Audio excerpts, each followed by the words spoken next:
तत्र कंसयानक दुन्दुभये आसाते बिहानेना रथेन नायमां चिरं। कि कल आप जाइए और नंद ब्रज में जाकर के ब्रज मंडल में आनग दुन्दुभि के 2 पुत्र पल रहे हैं, उन्हें आप लाई करके आए। अक्रूर जी विचार करने लगे, भाई इस दुष्ट के हृदय में कैसे इतना बढ़िया भाव आ गया, कृष्ण बलराम से मिलने की इसके हृदय में कैसे इच्छा जागृत हुई। प्रश्न किया तो तब बतला रहा है कंस कि अक्रूर जी मेरा स्वभाव जानते हैं और आकाशवाणी के माध्यम से हम सब ने यह जानकारी पाई थी कि अस्य अष्टातमो गर्भो हंतोम या भसे बुधा। करे कंस, देवी की तुम्हारी छोटी बहन है, उसका 8वां गर्भ तुम्हारा काल होगा। तो वही काल स्वरूपी 8वां जो गर्भ है वह इस ब्रजमंडल में अवतार धारण कर चुका है, इस ब्रजमंडल में जन्म ले चुका है और ब्रजमंडल में जन्म लेने वाला वह बालक कृष्ण है। तो आप जाइए और ले करके उन्हें आइए। इस प्रकार से जब बतलाया तो अक्रूर जी महाराज बतलाने लगे कि राजन, मनोरथ करना तो बहुत बढ़िया है, जीव जीवन में कल्पनाएं करता है, प्लानिंग करता है, पर वह प्लानिंग पूर्ण होंगी या नहीं होंगी इसके लिए प्रभु की कृपा होना आवश्यक है। मनोरथान करोत्यर्चो अर्जुन दैव हतानपि युज्यते हर्ष शोकाभ्याम तथाप्याज्ञां करोमि ते। राजन, मैं आपका सेवक हूं, मैं आपको यही बतलाऊंगा कि मनोरथ करना हमारे हाथ में है, पर मनोरथ पूर्ण होगा या नहीं होगा वह सब प्रभु के हाथ में है। कब हमें हर्ष मिलेगा, कब हमें विषाद मिलेगा, यह सब का सब प्रभु की कृपा है। और जैसे ही प्रभु की कृपा जिस प्रकार से होगी उसी प्रकार से हम सबको फल प्राप्त होना है। कंस ने कहा, भगवान मैं वेदांत नहीं सुनना चाहता, मैंने जितना आदेश दिया है उतना कार्य करिए। यदि आप यह कार्य नहीं करेंगे तो मेरे स्वभाव से भली भांति परिचित हैं।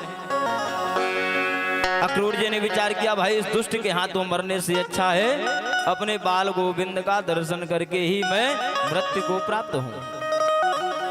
प्रातः काल की बेला हुई और जैसे ही प्रातः काल की बेला हुई सोई तुरंत अक्रूर जी महाराज उठ करके खड़े होते हैं, स्नान इत्यादि क्रिया से निवृत्त होते हैं और अपना रथ का जो मुख है वह ब्रजमंडल की ओर मोड़ देते हैं।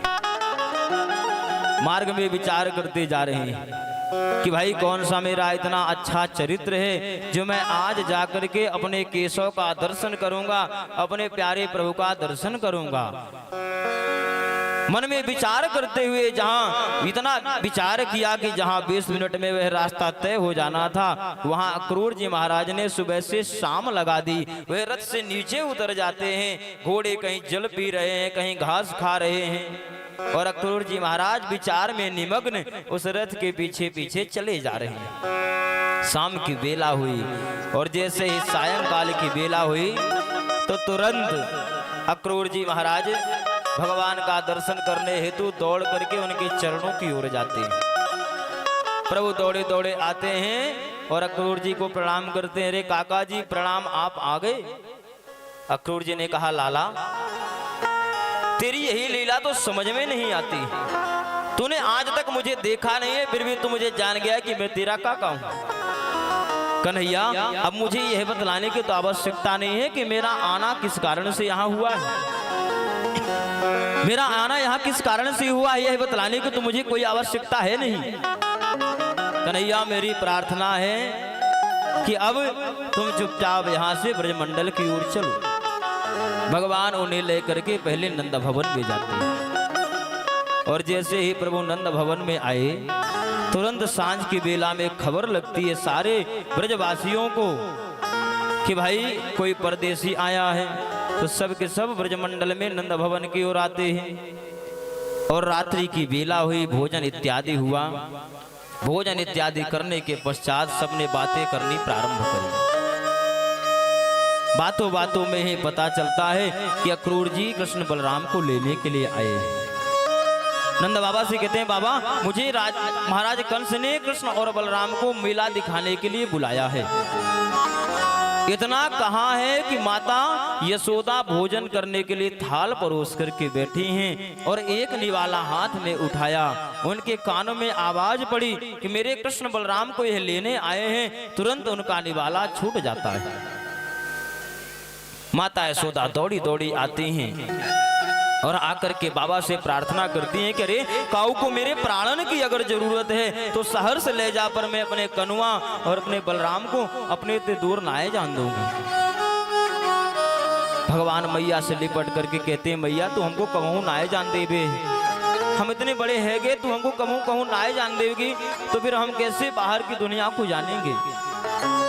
मैया चुपचाप बाहर खड़ी होती हैं और एक खंबे से सिर टिका करके रोने लगती है। भगवान मैया के पास जाते हैं और मैया के पास जा करके चुपचाप बैठ जाती है। मैया कहती हैं, लाला तुमको पता है तू कल मुंह पे दूर चले जाएगो और मैं तेरे बिना अपने जीवन को एक एक क्षण कैसे व्यतीत करूंगी।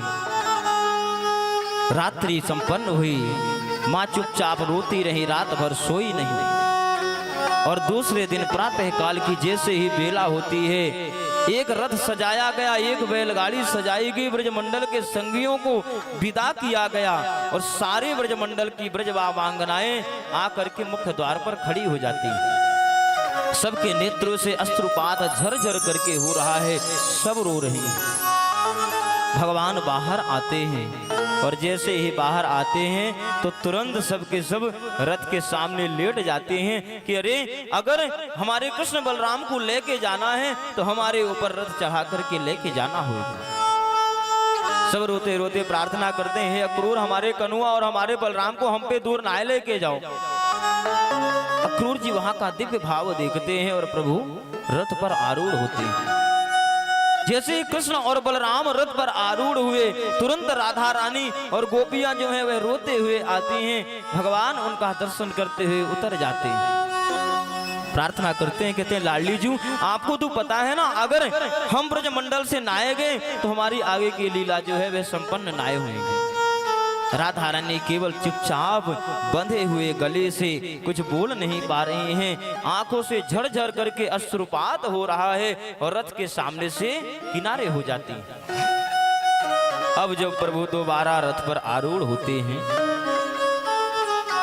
दोबारा रथ पर भगवान जैसे ही चढ़े, माता यशोदा लड़खड़ाते हुए रोते हुए आती और कहती हैं, अरे नए को रथ को रोको तो सही, मेरो लाला आज मुँह पे दूर चले जाएगो, मैं अपने कन्हैया के बिना अपने जीवन को एक एक पल कैसे व्यतीत करूंगी। माता यशोदा आकर के कन्हैया से लिपट जाती हैं। भगवान तुरंत दौड़ करके आते हैं, उतरकर और हृदय से लगकर रोने लगते हैं। भैया कहती लाला तो पे पता है, मुझको आज पता चले है कि रे तू मेरो छोरा ना है, तू मेरो लाला ना है, तू तो वसुदेव नंदन है, तू तो देवकी नंदन है।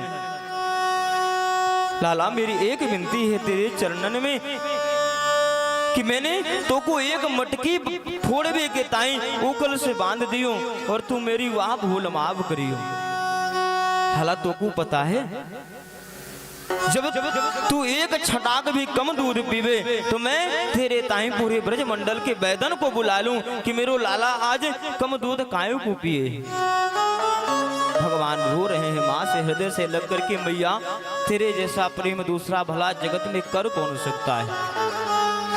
सुखदेव जी बतलाते हैं, राजन किसी में इतनी सामर्थ्य है कि वह परमात्मा को रुला सके। माता यशोदा के हृदय से लग करके पुत्र भाव से भगवान झरझर करके रो रहे हैं, हिचकियां भर भर के रो रहे हैं और माता हृदय से लिपटाए हुए कहती हैं, लाला कन्हैया मैं तेरे बिना कैसे जीऊंगी, मैं तेरे बिना अपने जीवन को एक एक पल कैसे व्यतीत करूंगी। भगवान कहते हैं, मैया मैं कल जाऊंगा और परसों अवश्य तेरे ताई तेरे पास ही लौट करके फिर आ जाऊंगा। माँ रोते रोते विदा करती हैं। और जब माँ का पुत्र से वियोग होता है जब माँ का पुत्र से अलग होना होता है या कहीं भी बेटा कितना भी बड़ा हो जाए, अगर माँ से दूर हो जाता है तो उसका हृदय, उसका वक्षस्थल फटा जाता है। उसी प्रकार से माँ यशोदा रो रही हैं, झरझर करके आंसू बह रहे हैं, कुछ बोल नहीं पाती हैं। और भगवान जब चलते हैं तब बड़ा ही करुण क्रंदन होता है। ऐसा करुण दृश्य प्रकट हुआ। माता यशोदा सारे ब्रज के वासी कह रहे हैं कि लाला तुम हमको जाकर के मथुरा में भूल ना जाइयो, हम सबन को दर्शन करबे के ताई अवश्य बुलाइयो, लाला परसों तू आए जाइयो।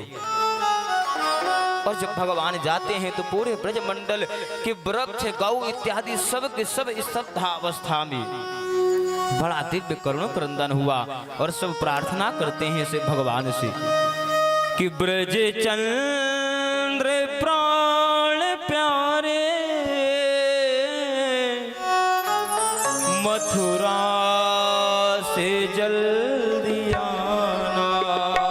ब्रज चंद्र प्राण प्यारे, मथुरा से शीघ्र आना।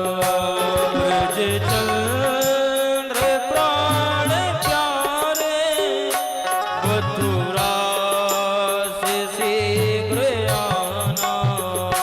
ब्रज चंद्र प्राण प्यारे, मथुरा से शीघ्र आना।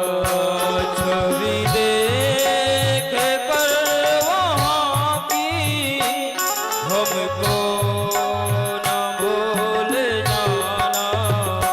छवि देख कर वहाँ की हमको न भूल जाना। ब्रज चंद्र प्राण प्यारे, मथुरा से शीघ्र आना।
से शीघ्र आना, छवि देख कर वहाँ की हमको न भूल जाना। ब्रज जल्द प्राण प्यारे, मथुरा से शीघ्र आना।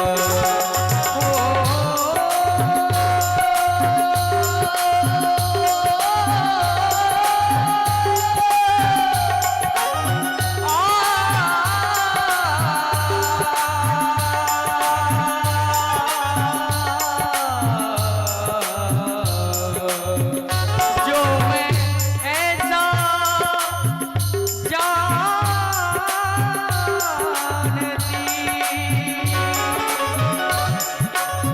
प्रीत करे दुख हो,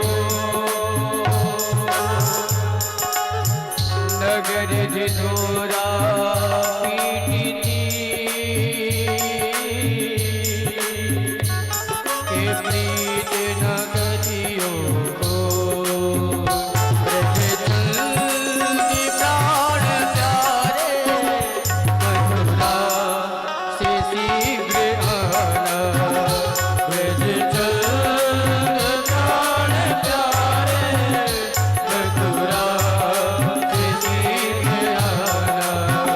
छवि देख कर वहाँ की हमको न भूल जाना।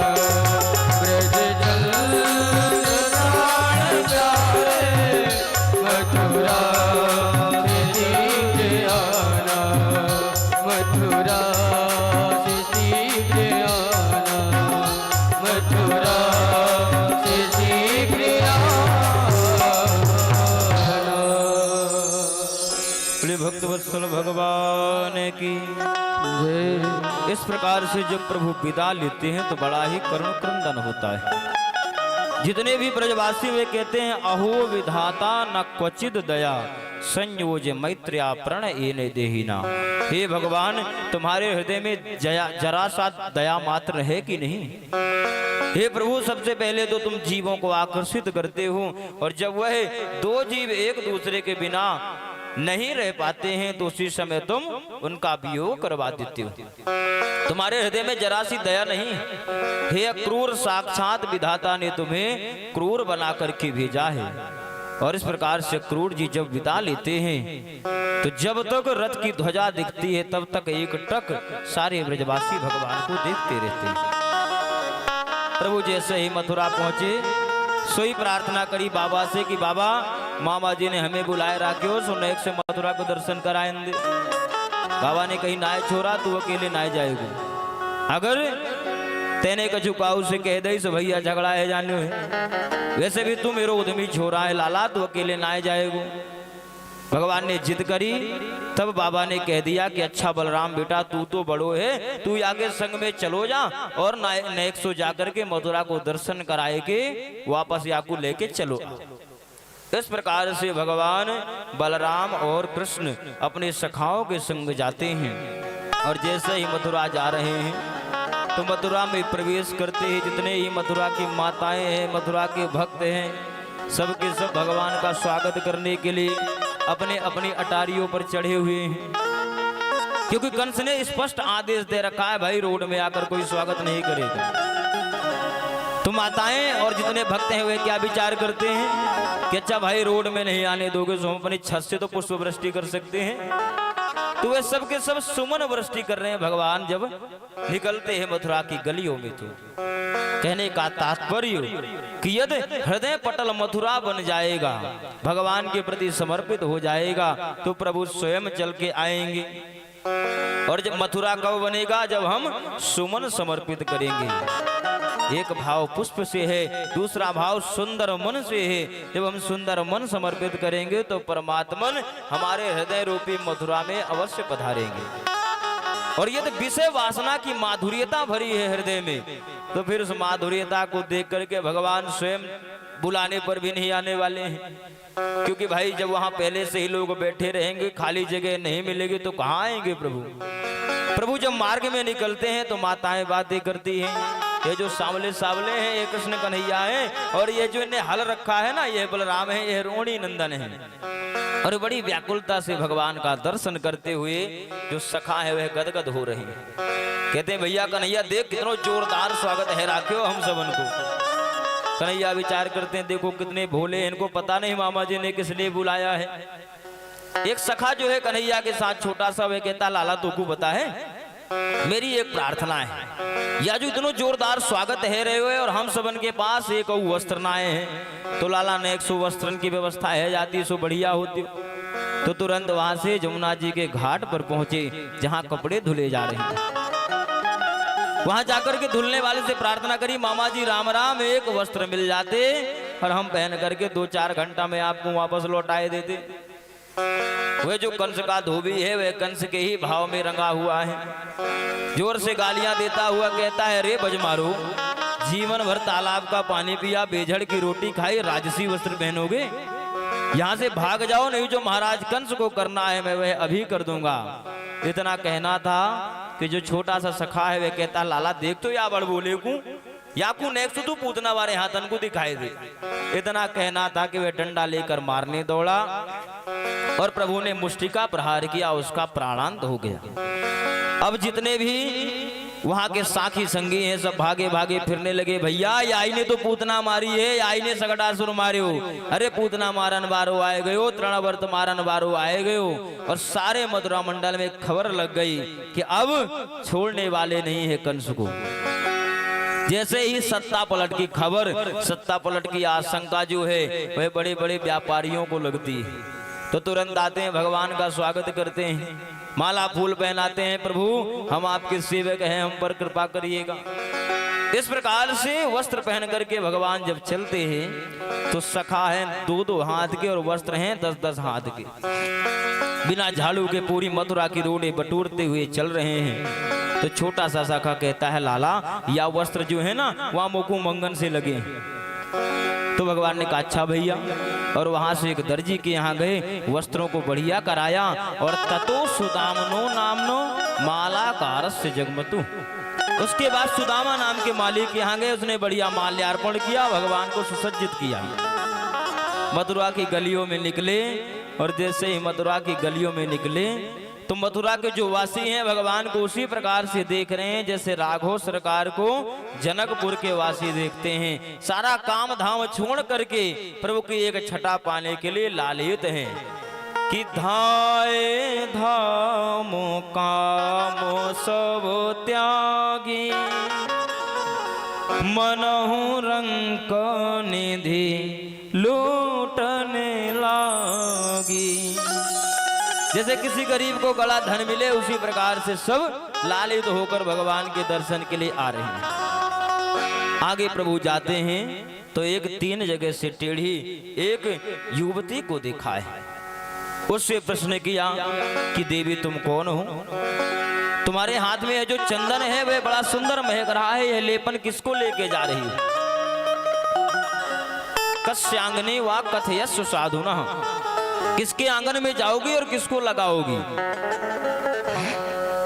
वह प्रसन्न हो गई कि अरे आज मुझे सुंदरी किसी ने कहा है। पलट कर देखती है, भगवान से कहती है प्रभु मेरा नाम है त्रिवक्रा, 3 जगह से टेढ़ी हूं, जगत के लोग मुझसे बात तक नहीं करते हैं, परंतु मेरा बनाया हुआ चंदन महाराज कंस को अत्यंत प्रिय है, इस कारण से वह चंदन का लेपन मैं उन्हें लगाती हूँ